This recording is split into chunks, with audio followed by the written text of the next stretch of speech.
혹시 어젯밤에 막 자려고 딱 누웠는데 갑자기 5년 전에 했던 엄청난 실수나 흑역사가 막 떠올라서 이불을 뻥 차본 적 다들 있으신가요? 아, 그거 진짜 다들 한 번쯤은 겪어보셨을 겁니다. 저도 가끔 그렇거든요. 맞아요. 아니면 아직 오지도 않은 다음 달 카드값이나 막 다가오는 업무 마감일 때문에 심장이 쿵쾅거려서 잠을 설치신 적은요. 그쵸. 완전 흔한 일이죠. 네. 우리는 지금 물리적으로 아주 푹신하고 안전한 침대 위에 딱 누워 있으면서도 머릿속은 이미 지나가 버린 과거의 어느 시점이나 아직 오지도 않은 미래를 헤매느라 정작 이 지금을 온전히 못 누리곤 하잖아요. 정확합니다.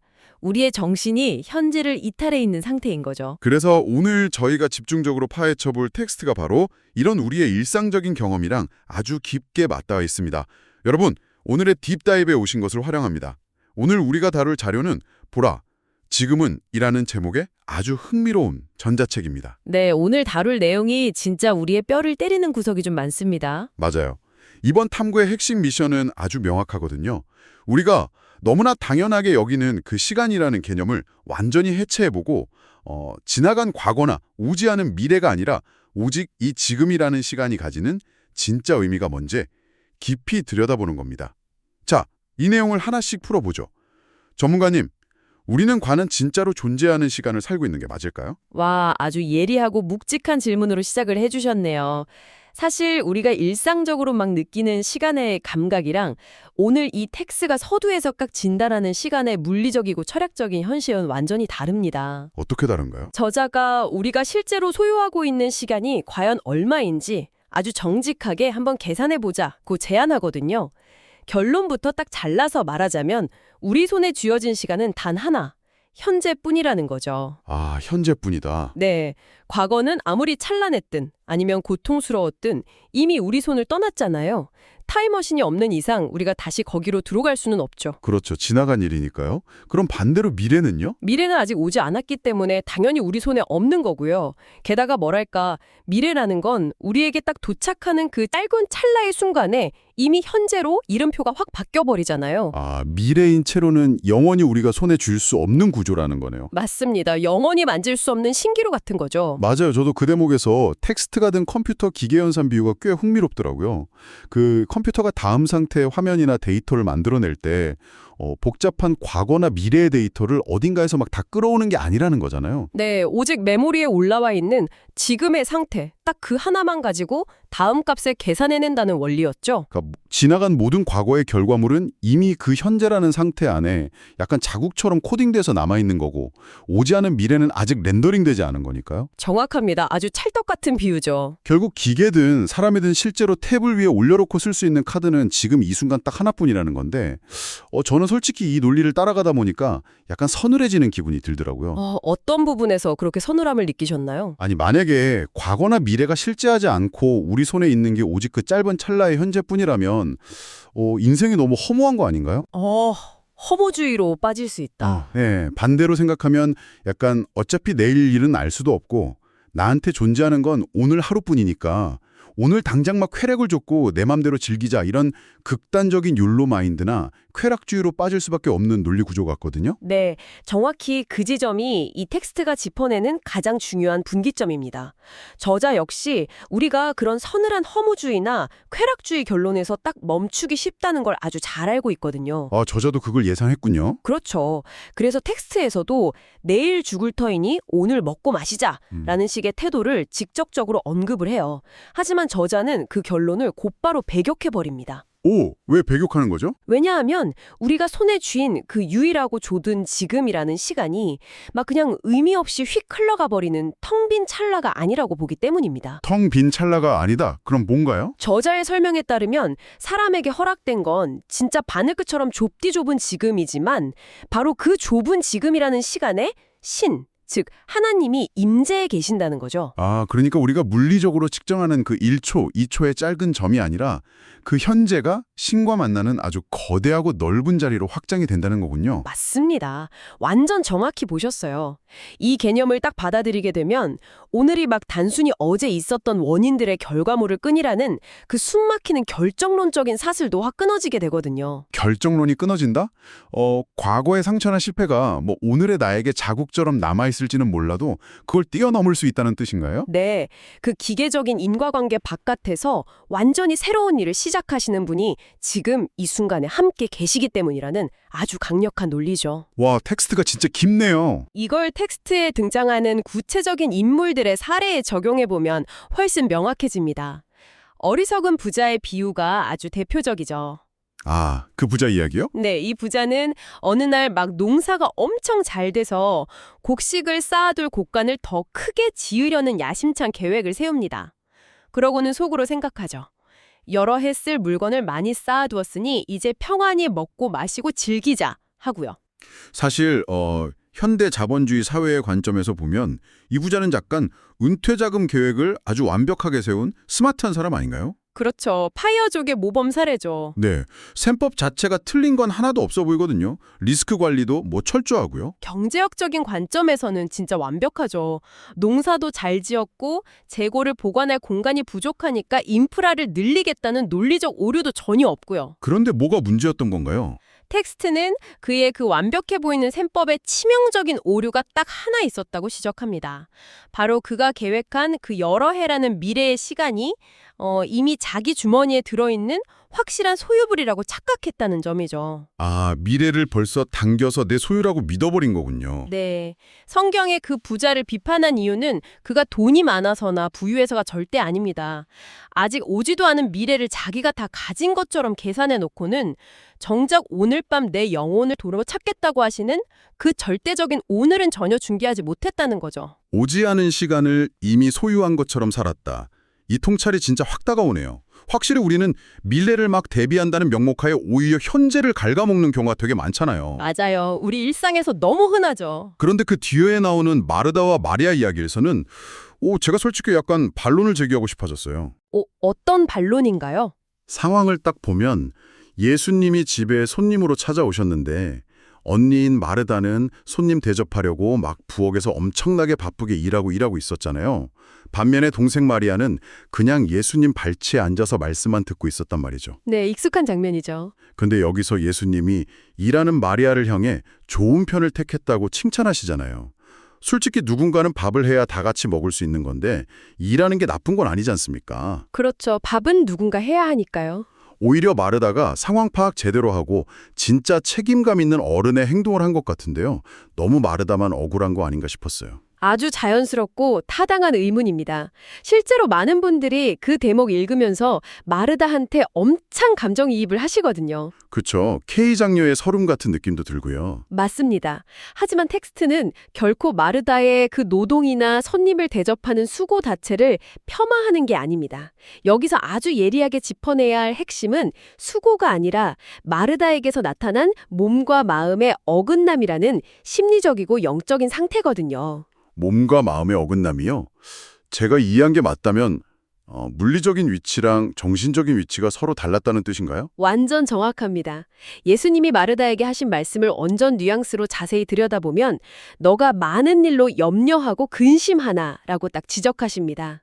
아, 행동이 아니라 염려를 지적하신 거군요. 네, 마르다의 몸은 지금 예수님과 같은 집, 같은 현재 공간에 딱 있습니다. 하지만 그녀의 마음과 정신은 아직 오지도 않은 몇 시간 뒤에 완벽한 상차림이라는 미래의 시점에 확 가 있었던 거죠. 아, 아까 그 부자는 여러 해라는 거창한 미래가 있었다면 마르다는 고작 몇 시간 뒤라는 아주 짧은 미래에 가 있었을 뿐이라는 거네요. 바로 그겁니다.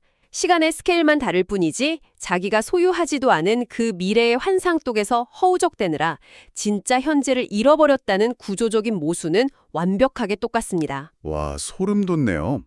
몸이 있는 자리에 마음이 있지 못하니까 정작 예수님하고 같은 공간에 있으면서도 진정으로 함께 존재하지 못했던 거군요. 내 현재를 완전히 놓쳐버린 거죠. 아, 그렇게 해석하니까 저의 일상이랑도 바로 연결이 확 되네요.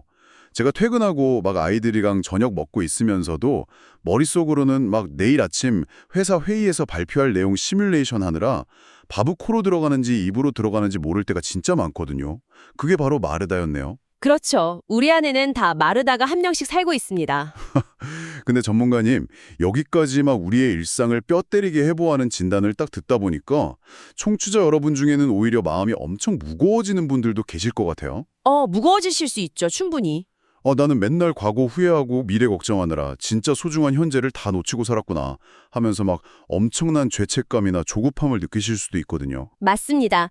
만약 이 텍스트가 딱 거기서 끝났다면 그냥 무거운 윤리적인 채찍질로 남았겠죠. 하지만 바로 그 지점이 이 책의 방향이 완전히 뒤집히는 정말 놀라운 타이밍입니다. 어떻게 뒤집히나요? 앞부분이 우리의 어긋난 시간 감각에 대한 좀 냉철한 진단이었다면 중반부부터는 그 진단받은 환자들을 향한 아주 따뜻한 초대로 성격이 확 바뀝니다. 시중에 나와 있는 수많은 자기계발서나 시간관리 책들을 한번 떠올려 보시죠. 네, 베스트셀러 코너에 항상 있죠. 보통 그 책들이 지금이나 현재를 이야기할 때는 어떤 방식을 취합니까? 막 시간이 없다, 조급해라, 지금 당장 시작하지 않으면 남들한테 다 뒤처진다 이러면서 위기감을 엄청 조장하잖아요. 맞아요. 막 너 이러다 큰일 난다. 시간 낭비하지 말고 얼른 갓생 살아라. 이러면서 사람을 끊임없이 불안하게 만들고 막 채찍질을 하잖아요. 그런데 이 텍스트가 분석하는 성경 속 지금이라는 단어는 완전히 반대의 메커니즘으로 작동합니다. 책에 인용된 고린도 후서 9절을 딱 보면 보라 지금은 은혜 받을 만한 때요. 보라 지금은 구원의 날이로다라고 선언을 하거든요. 은혜 받을 만한 때다. 네, 지금이라는 시간에 대고 막 위태롭다거나 늦었다고 사람을 닥달하는 게 아니라 지금 너에게 열려있는 이 순간이 곧 아무 조건 없는 은혜가 주어지는 문이라고 권면하는 겁니다. 와, 닭다리건이라 초대군요. 우리가 지난 날들을 얼마나 막 낭비하고 망쳐버렸든 그거랑 상관없이 오늘이라는 시간은 자책을 위한 어떤 형벌의 시간이 아니라 은혜를 받을 수 있는 아주 완벽한 기회라는 저자의 해석이 정말 돋보이는 부분이죠. 그 은혜라는 개념이 막 단순히 추상적인 단어가 아니라 실제 현실에서 딱 어떻게 작동하는지 텍스트가 두 가지 아주 생동감 넘치는 스토리로 풀어내잖아요. 네, 성경 속 이야기 두 가지가 나오죠. 저는 그중에서도 삭개오 이야기가 참 되게 신선하게 다가왔습니다. 삭개오는 당시에 사람들의 미움을 막 한몸에 받던 세관장이었는데 예수님 보려고 막 나무 위로 올라가잖아요. 아주 유명한 장면이죠. 우리가 흔히 아는 사회적 보상 시스템으로 딱 생각해보면 이 사람이 나무 위에서 막 눈물을 펑펑 흘리면서 회개하고 제가 그동안 나쁜 짓 한 거 싹 다 갚겠습니다. 이렇게 선언을 해야만 예수님이 너의 변화가 가상하구나. 오늘 네 집에 가주마 하실 것 같잖아요. 우리가 너무나 익숙한 그 일반적인 인과율, 그러니까 기브앤테이크 법칙으로는 그게 맞죠. 내가 먼저 자격을 딱 증명해야 그에 합당한 보상이 나중에 주어지는 게 세상의 이치니까요. 그런데 이 텍스트가 딱 짚어낸 디테일을 보면 그 순서가 완전히 뒤집혀 있더라고요.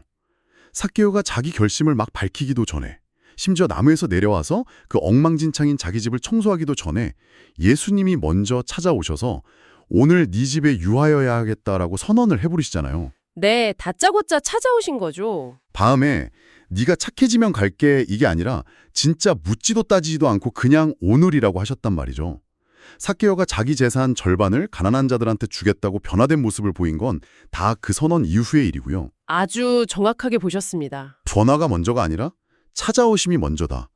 과거의 목욕을 꼬치꼬치 캐묻지 않고 일단 현재에 찾아오셔서 그 모든 걸 정리되게 하시는 거. 이게 바로 텍스트가 말하는 지금의 진정한 성격이더라고요. 와, 진짜 훌륭한 분석입니다.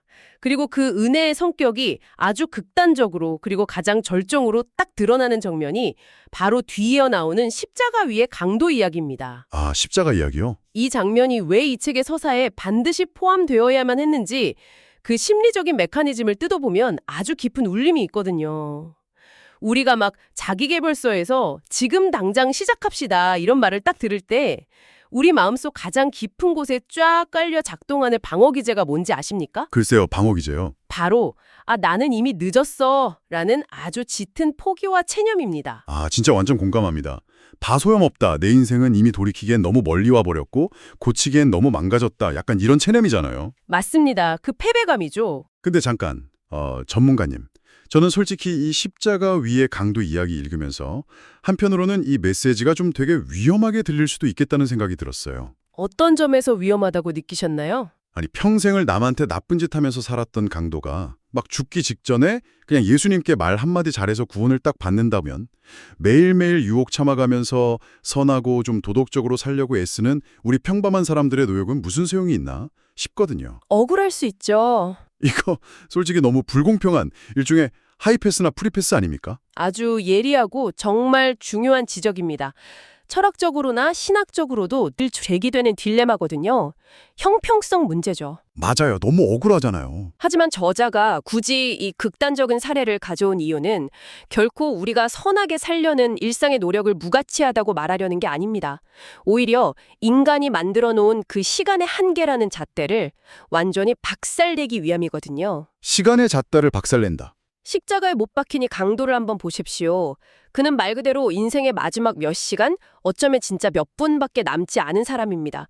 손발이 다 못 박혀 있으니까 누군가한테 찾아가서 사과할 시간도 없고 훔친 돈을 갚을 시간도 없고 뭐 자기 인생을 뜯어 고쳐서 스스로 선한 사람이라는 걸 증명할 시간이 완벽하게 제로인 상태거든요. 물리적인 시간이 완전히 끝난 상태네요. 네, 이 강도 자신도 그걸 너무 잘 알았기 때문에 예수님께 부탁한 게 고작 당신의 나라에 임하실 때에 나를 기억하소서라며 아주 기약 없는 언젠가의 그 미래를 구한 게 전부였습니다. 자기는 오늘 당장 죽을 테니까 먼 미래를 구한 거군요. 그런데 예수님의 대답이 무엇이었습니까? 내가 진실로 내게 이르노니 오늘 네가 나와 함께 낙원에 있으리라. 와, 강도는 훗날의 미래를 구했는데 예수님은 오늘이라는 시간을 확 앞당겨서 줘버리셨네요. 맞습니다. 고칠 시간도 갚을 시간도 전혀 남아있지 않은 진짜 인생의 가장 끝자락에 선 가장 늦은 자리의 사람에게도 오늘이라는 은혜의 문은 활짝 열렸다는 것을 완벽하게 증명한 겁니다. 진짜 벅찬 장면이네요. 이것은 우리에게 아주 강렬한 통찰을 주거든요.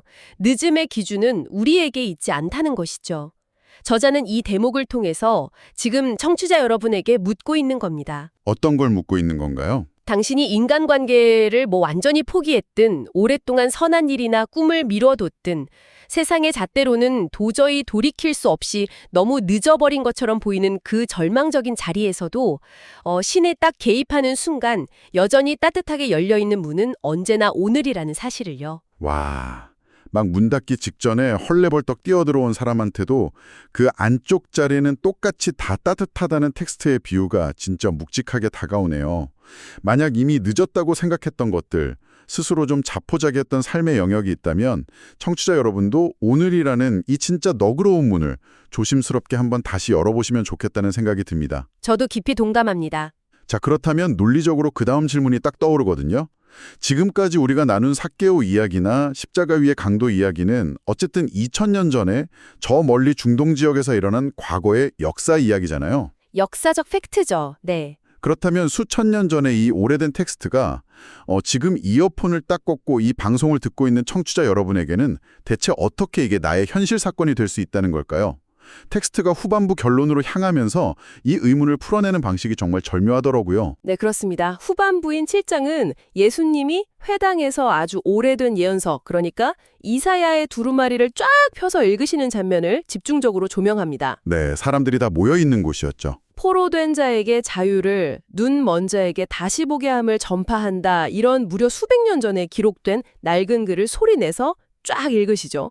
그리고 책을 덮고 모든 사람의 시선이 집중된 그 찰나에 숨막히는 침묵 속에서 예수님이 첫 마디를 딱 던지십니다. 뭐라고 하셨죠? 이 글이 오늘 너희 귀에 응하였느니라. 와, 먼 훗날 언젠가 막 이루어질 것이다 이게 아니라 바로 지금 이 순간 오늘 너희 귀에 응하였다라고 확 선언하신 거네요. 네.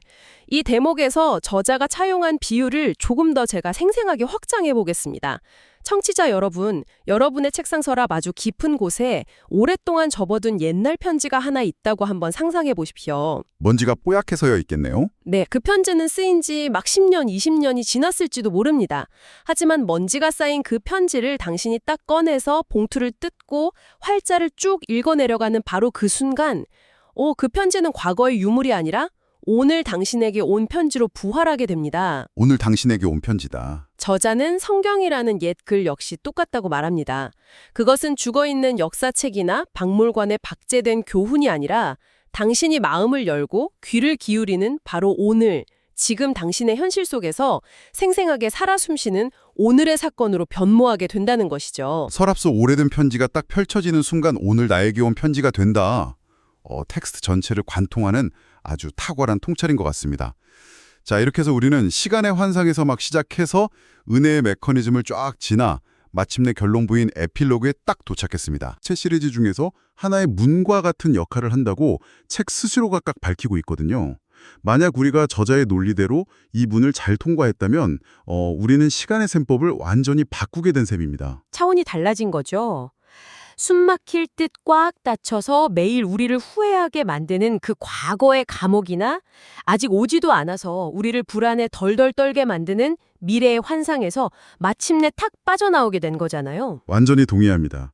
그리고 그냥 허무하게 텅 비어있는 찰나가 아니라 신이 임재하고 끊임없이 먼저 찾아오시는 아주 넉넉하고 넓은 지금이라는 대지 위에 우리가 두 발을 아주 단단히 딛게 되었습니다. 대지 위에 섰다. 표현이 좋네요. 에필로그는 이 책을 덮으면서 우리가 남겨야 할 것은 내가 과거에 진짜 시간을 이렇게 허비했구나 하는 놓친 시간들의 막 후회 목록이 아니라고 강하게 강조합니다. 그럼 뭘 남겨야 하나요? 오히려 아직 열어보지 않은 선물 같은 오늘이 어떠한 조건도 없이 지금 내 앞에 딱 놓여 있다는 그 가슴 벅찬 사실 하나를 단단히 움켜쥐라고 말하죠. 와, 텍스트의 여운이 진짜 꽤 길게 남네요.